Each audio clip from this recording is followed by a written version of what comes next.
I want you to think about a person you likely know very well. Let's call him Michael.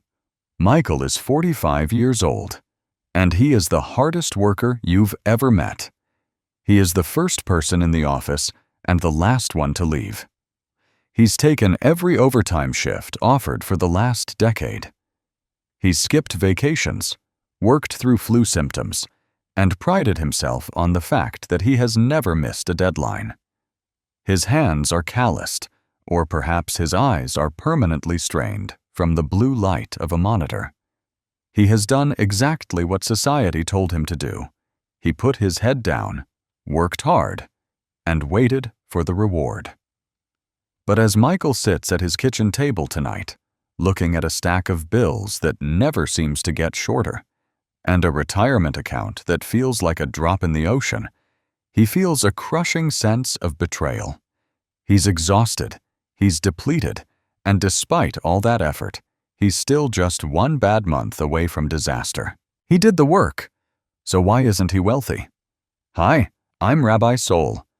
Together, we'll decode the ultimate laws of money, helping you understand the root of wealth and master the financial game. We have been raised on a diet of a very specific, very seductive lie.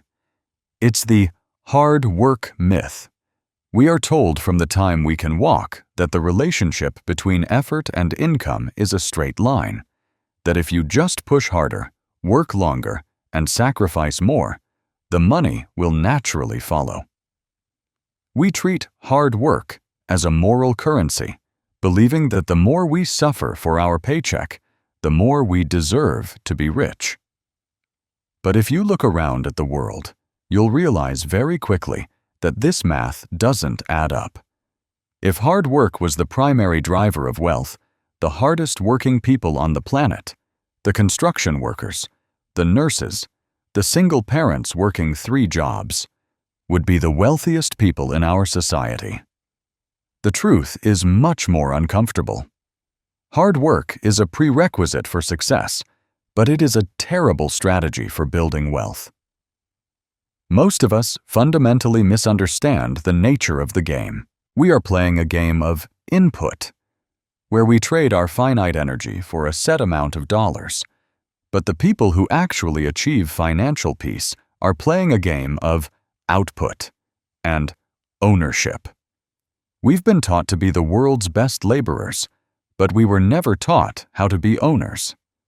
We struggle not because we are lazy, but because we are using a 19th century survival strategy in a 21st century capital economy. We are trying to win a race by running faster, while the people ahead of us are driving cars. To understand why Michael is stuck, we have to look at the psychological and economic wall that every laborer eventually hits, the wall of linear returns. When you earn labor-based income, you are selling the only truly non-renewable resource you have, your time. There is a hard ceiling on this. Even if you are the highest-paid consultant or the most skilled surgeon, you only have 24 hours in a day. You have a limited amount of physical and mental juice before you need to sleep. Your income is tied directly to your presence. If you stop, the money stops. This creates a state of perpetual high-stakes anxiety because your survival is entirely dependent on your ability to perform, day after day, without fail. Psychologically, this is exhausting. When your income is labor-based, every dollar you spend feels like a piece of your life you can never get back. You start to view a $100 grocery bill not as money, but as 2 hours of your life spent in a fluorescent-lit office or on a noisy factory floor. This creates a scarcity mindset that actually prevents you from making the very moves that would set you free. You become so protective of your hard-earned dollars that you become terrified of the risk required to grow them. Now, let's contrast this with asset-based growth. An asset doesn't care if you have a cold. It doesn't care if you want to take your daughter to the park on a Tuesday afternoon. It doesn't need to sleep. Whether it's a piece of a company through a stock, a rental property, or a piece of intellectual property like a book or a piece of code, an asset works on the principle of decoupled returns. It breaks the link between your time and your income. While Michael is trading his life force for a paycheck, the asset owner is using capital, which is essentially stored work, to do the heavy lifting for them. This is where the magic of compound interest comes in, but we often explain it too clinically. Think of it this way. Compound interest is the process of your money having children, and then those children having children of their own. Eventually, you have an entire army of tiny workers out in the world bringing back more money for you while you are busy living your life. This is the difference between being the person pulling the plow and the person who owns the field. The person pulling the plow will always be tired. The person who owns the field can eventually hire someone else to pull the plow, or better yet, buy a tractor. The psychological shift here is massive. When you move from labor to assets, you move from a mindset of spending your life to a mindset of harvesting your investments. But most of us are trapped in the labor cycle because we were never shown the door. We were taught to be good employees, which is code for being a reliable source of labor for someone else's assets. We are the fuel in the engine of someone else's wealth, and we're wondering why we're the ones getting burned. The math of labor is 1 + 1 = 2. It's predictable, but it's slow. The math of assets is 1.07 to the power of 30. It starts off looking smaller than the labor income, which is why most people quit. In the first few years, Michael's overtime pay looks much more impressive than the $5 in dividends from an index fund. But labor is a flat line, while assets are a curve. Eventually, that curve goes vertical. The tragedy is that most people spend their entire lives working so hard on the flat line that they never have the energy or the patience to start the curve. The turning point isn't about working smarter in the way those hustle culture gurus tell you. It's not about finding a more efficient way to trade your time. The turning point is the moment you realize that your primary job isn't your career. It's your role as the chief investment officer of your own life. This realization fundamentally changes every decision you make.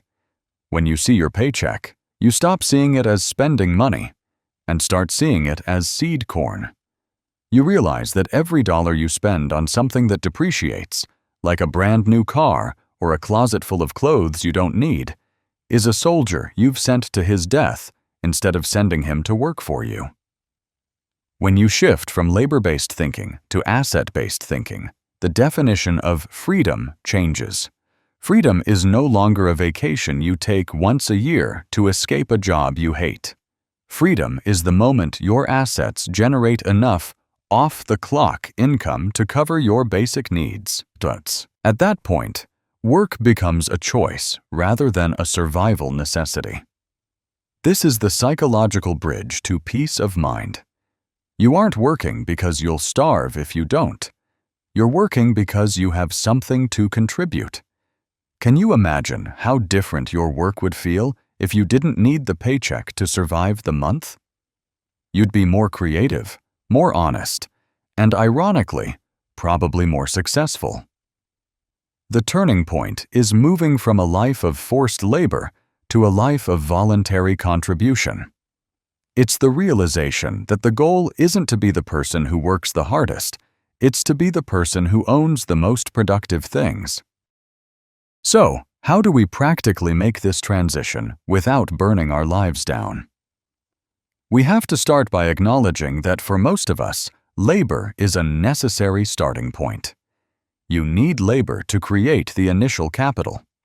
But the key is to ensure that your labor is always serving your transition to assets. First, I want you to look at your income and create a freedom tax. This isn't a tax the government takes, it's a tax you pay to your future self. Before you pay the rent, before you buy the groceries, you take a percentage. even if it's just 5% or 10%, and you move it into an asset-building account. This money is sacred. It is never to be spent on things. It is only to be used to buy income-producing soldiers. Whether that's an S&P 500 index fund, a small business venture, or even just high-yield savings for a future down payment, this is your exit fee from the labor trap. Second, you need to ruthlessly audit your time-to-value ratio. Are you spending your extra energy on things that increase your future asset-owning potential, or are you just digging a deeper hole in the labor trench? If you're working 40 hours a week at your job and then spending another 20 hours watching TV, you're missing the opportunity to build your own tractor. Use some of that labor time to learn about the laws of money, to understand how markets work, or to build a side project that could one day become an asset. Third, avoid lifestyle inflation, like it's a contagious disease. When Michael gets a raise for his hard work, he usually buys a nicer car or a bigger house. He's rewarding his labor by increasing his future labor requirements. Don't do that. When you get a raise, keep your lifestyle exactly where it is and funnel 100% of that new money into assets. This is how you accelerate the curve. You are using your increased labor value to buy your freedom faster, rather than just buying more expensive handcuffs. Finally, change how you talk about success. Stop bragging about how busy you are. Busyness is often just a sign that you are still trapped on the treadmill. Start valuing slack. Slack is the space in your life where you have the time to think, to reflect, and to make better decisions.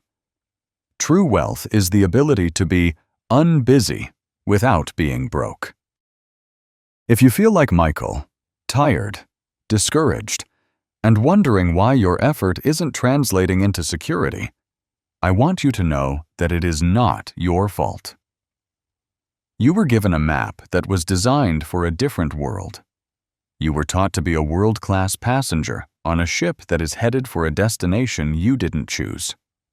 But you have the power to step into the engine room. You can start today with whatever small amount you have to move from being a laborer to being an owner. It won't happen by next Tuesday. It's a slow, quiet process that requires you to be okay with not looking rich while you are busy becoming wealthy. Building wealth isn't about the intensity of your work. It's about the direction of your capital. It's about having the courage to stop running for a moment, look at the machinery of your life, and start building something that works even when you don't. Take a breath. You don't have to fix everything tonight. Just decide that from this point forward, you are no longer just a source of labor. You are an owner in training. Be patient with the process. Progress is more important than perfection. You're doing better than you think.